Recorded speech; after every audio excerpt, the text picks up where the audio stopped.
कालपर्यंत जे एकमेकांवर टीका करत होते, एकमेकांवर गुंडांना पाठीशी घालण्याचे गंभीर आरोप करत होते, ते कट्टर वैरी आज अचानक एकाच मंचावर कसे काय आले? महाराष्ट्राच्या राजकारणात आणखी एक मोठा चमत्कार घडलाय। कर्जत नगरपंचायतीमध्ये काल घडलेल्या एका अत्यंत नाट्यमय आणि अभूतपूर्व राजकीय घडामोडीने संपूर्ण महाराष्ट्राच्या राजकीय वर्तुळाचं लक्ष वेधून घेतलंय। राज्याच्या पातळीवर महायुती विरुद्ध महाविकास आघाडी असा कमालीचा आणि टोकाचा संघर्ष सुरू असताना कर्जतमध्ये मात्र राजकीय दृष्ट्या एकमेकांचे कट्टर वैरी आणि परस्परांचे कट्टर राजकीय विरोधक समजले जाणारे भाजपचे ज्येष्ठ नेते तथा विधान परिषदेचे सभापती प्राध्यापक राम शिंदे आणि राष्ट्रवादी काँग्रेस शरदचंद्र पवार पक्षाचे तरुण आमदार रोहित पवार हे स्थानिक पातळीवर एका मुद्द्यासाठी अप्रत्यक्षपणे एकत्र आल्याचं पाहायला मिळाले। या दोन्ही नेत्यांच्या अंतर्गत समेटामुळे आणि बदललेल्या नव्या राजकीय समीकरणामुळे भाजपच्या छायाताई शेलार यांची कर्जत नगरपंचायतीच्या नगराध्यक्षपदी बिनविरोध निवड झाली आहे। या निवडणुकीत शरद पवार गटाच्या नगरसेवकांनी भाजपच्या उमेदवाराला थेट आणि उघडपणे पाठिंबा दिल्याने कर्जतमध्ये भाजप आणि राष्ट्रवादी काँग्रेस यांची एक नवी सोयीची युती सत्तेवर आली आहे। ही घडामोड केवळ स्थानिक पातळीवरील सत्तेचा खेळ आहे की यामागे आगामी काळातील काही मोठी राज्यस्तरीय राजकीय समीकरणे दडलेली आहेत, यावरून आता संपूर्ण महाराष्ट्रात तर्कवितर्कांना उधाण आले।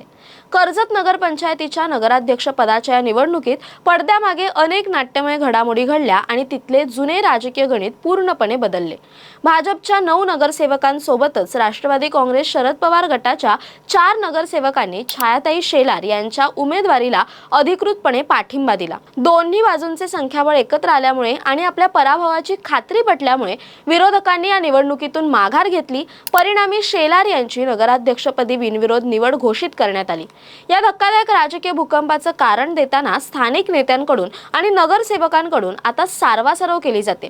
कर्जत शहरात गेल्या अनेक महिन्यांपासून सुरू असलेल्या अंतर्गत राजकीय वादामुळे आणि प्रशासकीय अडचणींमुळे अनेक महत्त्वाची विकास कामं पूर्णपणे रखडली होती, ज्यामुळे स्थानिक नागरिकांमध्ये प्रशासनाविरोधात प्रचंड तीव्र नाराजी पसरली होती। हाच रोष लक्षात घेऊन शहराच्या प्रलंबित विकास कामांना गती देण्यासाठी, प्रशासकीय कामांमधील अडथळे दूर करण्यासाठी आणि नगरपंचायतीमध्ये राजकीय स्थिरता आणण्यासाठीच राम शिंदे आणि रोहित पवार यांच्या गटाने आपापसातील मतभेद बाजूला ठेवून एकत्र येण्याचा निर्णय घेतल्याचे स्थानिक नेते नामदेव राऊत यांनी सांगितले। या सत्तेच्या समीकरणाला एक विशिष्ट पार्श्वभूमी आहे, ज्याची सुरुवात माजी नगराध्यक्ष रोहिणी घुले यांच्या विरोधातील असंतोषातून झाली होती। कर्जत नगरपंचायतीवर सत्ता मिळवणं हे आमदार रोहित पवार आणि राम शिंदे या दोघांसाठी सुरुवातीपासूनच अत्यंत प्रतिष्ठेचं राहिलंय। 17 सदस्य असलेल्या या नगरपंचायतीमध्ये आधी रोहित पवारांचे स्पष्ट वर्चस्व होतं आणि महाविकास आघाडीचे 15 नगरसेवक होते। मात्र मागील वर्षी 11 नगरसेवकांनी रोहित पवारांची साथ सोडून थेट राम शिंदे यांचे नेतृत्व स्वीकारल्यामुळे तिथे मोठे सत्तांतर घडले आणि रोहिणी घुले नगराध्यक्ष बनल्या। त्यामुळे घुले यांची निवड ठराविक कालावधीसाठी असेल आणि त्यानंतर भाजपच्या छाया शेलार यांना संधी दिली जाईल असे ठरले होते। परंतु तो कालावधी पूर्ण झाल्यानंतरही घुले यांनी राजीनामा न दिल्यामुळे नगरसेवकांमध्ये प्रचंड नाराजी पसरली। त्यातच मार्च महिन्यात रोहिणी घुले यांचे पती सचिन घुले आणि प्रवीण घुले यांनी भाजपला रामराम ठोकत उपमुख्यमंत्री एकनाथ शिंदे यांच्या शिवसेनेत प्रवेश केला, जो राम शिंदेंसाठी मोठा धक्का मानला गेला। त्यानंतर घुले यांच्या विरोधात अविश्वास ठराव आणण्याची तयारी सुरू झाली। न्यायालयीन लढाईनंतर अखेर 1 जुलै रोजी उच्च न्यायालयाने स्थगिती उठवली।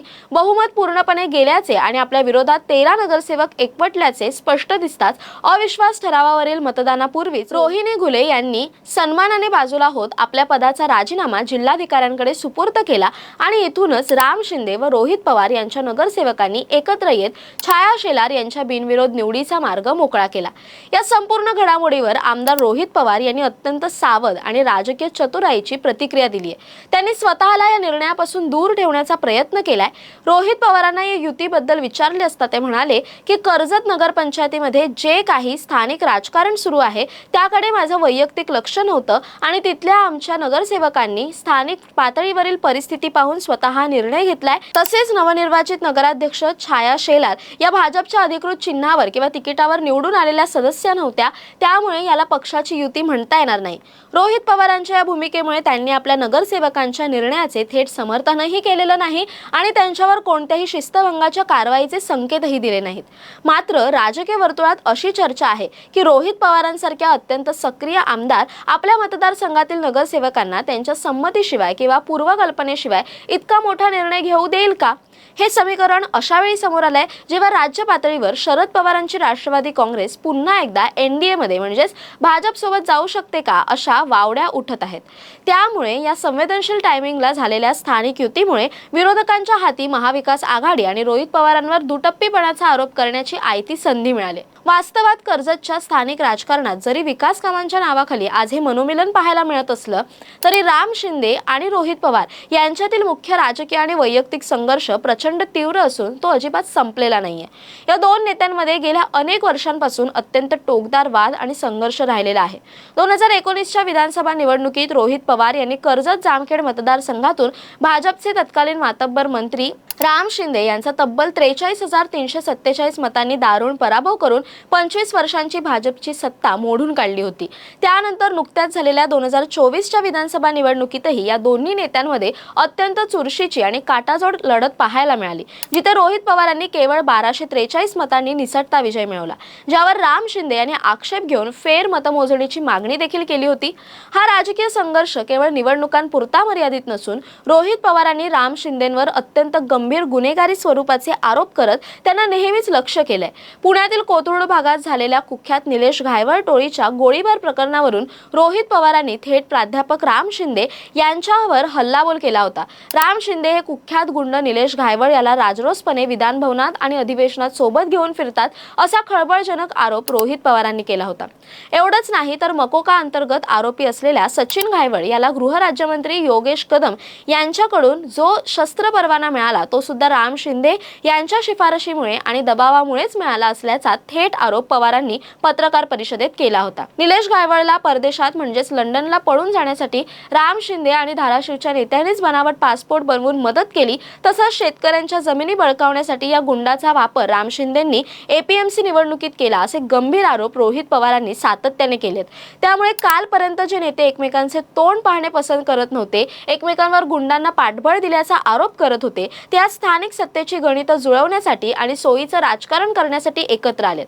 यावरून हेच सिद्ध होतं की राजकीय विचारसरणी आणि पक्षाची तत्व ही केवळ भाषणांपुरतीच मर्यादित असून प्रत्यक्षात सत्तेची समीकरणं ही केवळ आणि केवळ स्थानिक सोयीनुसारच चालतात। हेच महाराष्ट्राच्या या अस्थिर राजकारणाने पुन्हा एकदा दाखवून दिले। दरम्यान या सर्वाबद्दल तुमचं काय मत आहे कमेंट करून नक्की कळवा। तसेच अशा नवनवीन व्हिडिओसाठी टाइम महाराष्ट्राला सबस्क्राईब करा। धन्यवाद।